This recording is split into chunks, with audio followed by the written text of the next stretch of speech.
नमस्कार मेरे श्रोतागण, मैं आपको कुछ हस्तरेखा के बारे में जानकारी देने जा रही हूँ।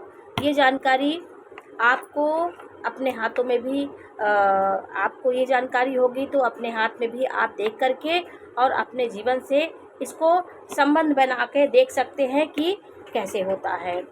आपको मैं हस्तरेखा के बारे में, ग्रहों के बारे में मैंने बताया था कि बृहस्पति पर्व है, ये शनि पर्व है, ये सूर्य पर्व है, ये बुध पर्व है और ये शुक्र का पर्वत होता है। ये अंगूठा है, ये मास्टर फिंगर होता है, ये संपूर्ण उंगलियों का नेतृत्व करता है और कोई भी उंगली अंगूठा के बिना काम नहीं कर सकती है। और इसके जो उंगलियों के नीचे का जो क्षेत्र होता है वो ग्रहों का क्षेत्र होता है। जिस उंगली का जो ग्रह होता है उसके नीचे वो क्षेत्र होता है। ये बृहस्पति क्षेत्र है तो यह बृहस्पति, यहाँ पे बृहस्पति क्षेत्र होगा। ये बृहस्पति की उंगली है, ये शनि की उंगली है तो शनि का क्षेत्र होगा। और ये सूर्य की पर्वत होता है, सूर्य रेखा यहाँ से निकलती है।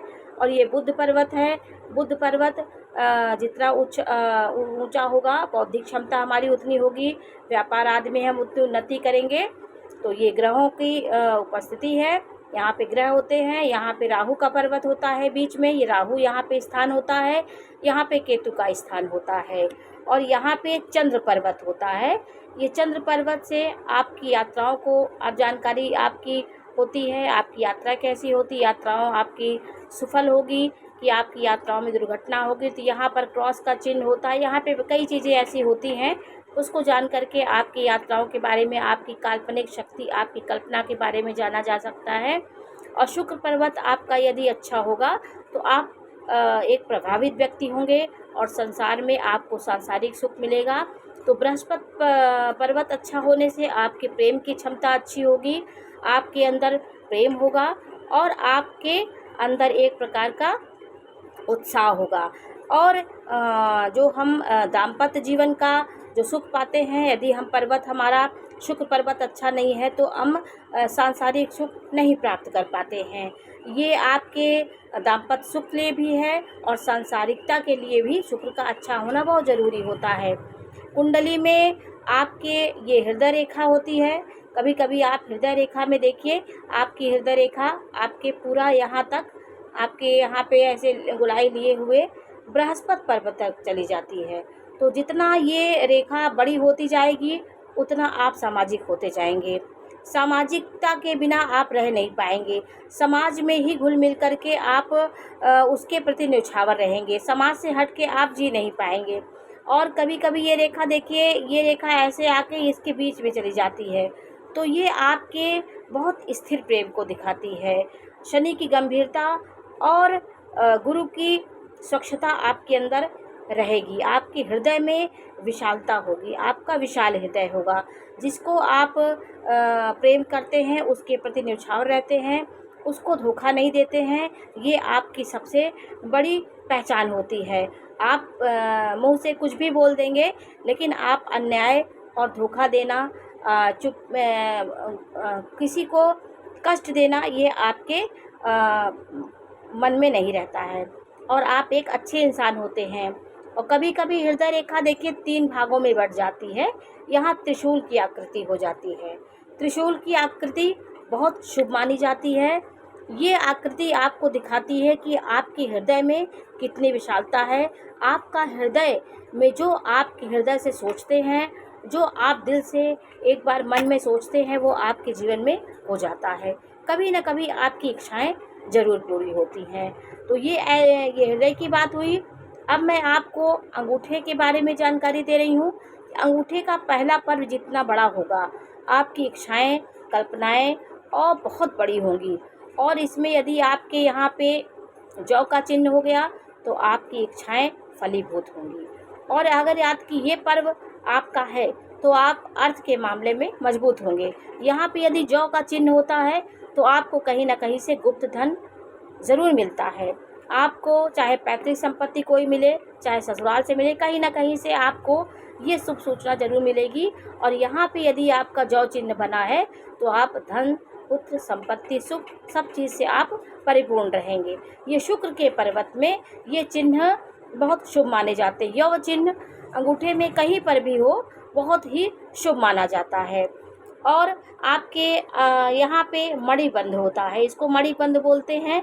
3 रेखाएं किसी की दिखाई पड़ती हैं, किसी की 2 रेखाएं, किसी की 1 रेखाएं।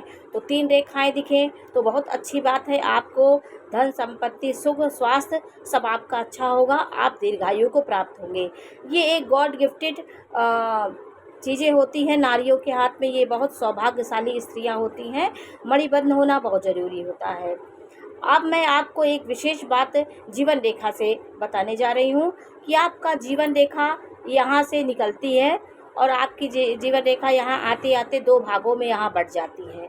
इसका क्या फल होता है इस बारे में मैं आपको जानकारी दे रही हूँ।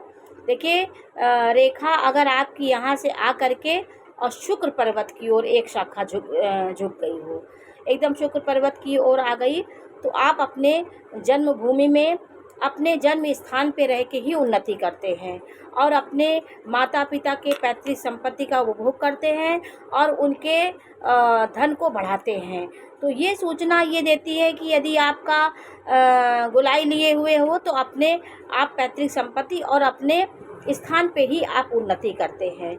और ये रेखा कभी कभी 2 भागों में बटी एक रेखा चंद्र पर्वत की ओर हो जाए तो आप मूल स्थान से दूर जा कर के उन्नति करते हैं, बाहर आप जाते हैं। ये रेखा 2 भागों में बढ़ गई, एक रेखा यहाँ चली गई, एक रेखा यहाँ चली गई, तो आप बाहर जाके भी आप उन्नति कर सकते हैं। ये रेखा यदि यहाँ पे गई तो आप विदेश में या अपने स्थान से दूर रह के भी उन्नति कर सकते हैं और अपने जीवन को सुखी भी कर सकते हैं बाहर जा कर के।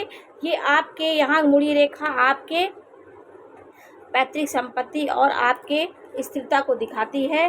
तो जीवन रेखा आपके शुक्र पर्वत की ओर जाने का मतलब होता है कि आप अपने कुल खानदान अपने स्थान पे ही रह के आप उन्नति करेंगे और जीवन को ऊंचे ले जाएंगे। और यहाँ पे आप कभी कभी देखिए आपको यहाँ मत्स्य चिन्ह बना होता है, मत्स्य चिन्ह कहीं भी आपका हो सकता है। तो यहाँ पे मत्स्य चिन्ह बनेगा तो ये केतु का स्थान होता है। आपको ज्ञान के साथ साथ आपको धन संपत्ति की कभी कमी नहीं होगी। मत्स्य का चिन्ह होता है कुंडली में आपके हाथ में, तो वो आपके धन धान्य की वृद्धि बताता है। आपके धन कहीं ना कहीं से आपका लक्ष्मी आपके साथ निवास करती है। तो और भाग्य रेखा यहाँ से सीधी आकर के भाग्य रेखा देखिए, कभी किसी की सीधी भाग्य रेखा यहाँ से शनि क्षेत्र पे रुकती है तो आप राजा के समान जिंदगी जीने वाले व्यक्ति होते हैं। आपको जन्म से सुख मिलता, हर पल आपका भाग्य साथ देता है। तो यहाँ से उठी हुई रेखा मणिबंध से यहाँ से नीचे से उठी हुई रेखा सीधी यहाँ पे जाएगी तो सर्वोत्तम रेखा होती है। भाग्य रेखा का स्थान कई स्थान से हो सकता है। आपके जीवन रेखा से जिस उम्र से जो उम्र यहाँ पे बताई गई, कितना वर्ष यहाँ पे होता है, कितना वर्ष यहाँ पे होता है, ये विषय अलग बात हो गई। जिस उम्र से आपकी रेखा उठ करके शनि पर्वत पे जाएगी उसी उम्र में आपके जीवन में एक भाग्योन्नति का समय आता है। उस समय आप भाग्योन्नति के शीर्ष चरम पे पहुंचते हैं और आपका एकाएक भाग्य जागृत होता है। आपके कभी कभी चंद्र पर्वत से भी आपकी रेखा शनि पर्वत पे जाती है तो ये आपके भाग्योन्नति विवाह के बाद आपके भाग्योन्नति दिखाती है। यहाँ पे जो आधी जगह से यहाँ राहु के पर्व से सीधी रेखा निकल के आपके यहाँ गई तो ये राहु का क्षेत्र होता है। राहु आपको अचानक भाग्योन्नति कराता है और जीवन के 35 वर्ष के बाद या 40 वर्ष के बाद आपका भाग्योन्नति होती है। जीवन के आधे पड़ाव में आपके जीवन की नई दिशा प्रारंभ होती है। तो आज मैंने आपको कुछ ग्रहों के बारे में जानकारी दी, कुछ विशेष रेखाओं के बारे में जानकारी दी। ये जानकारी आपको कैसे लगी हमें अवश्य बताइए। चैनल को लाइक करिए, सब्सक्राइब करिए। मैं हस्तरेखा ज्योतिष के माध्यम से, अंक ज्योतिष के माध्यम से, वास्तु के माध्यम से हर तरह की जानकारी मैं आपको देती रहूँगी और आपको ज्ञान मिलता रहेगा। नमस्कार।